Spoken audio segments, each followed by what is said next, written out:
everyone, welcome to Learn More channel. Today we are going to see how to make video like this. In 3D motion, you can use it in Insta Story, in Status, with music. So let's get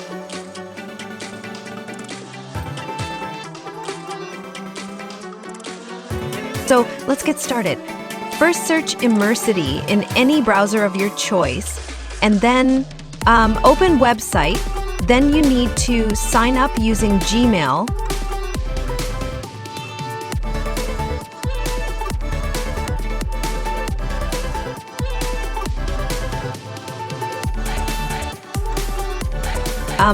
Then upload your image, which you want to make 3D.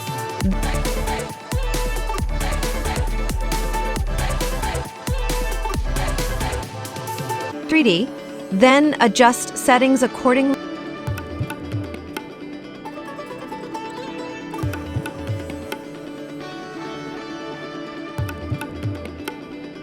And then just export it. That's it. Thanks.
For watching. You can watch video on either of side, and don't forget to like, share, and subscribe to the Learn More channel. Also click on the bell icon.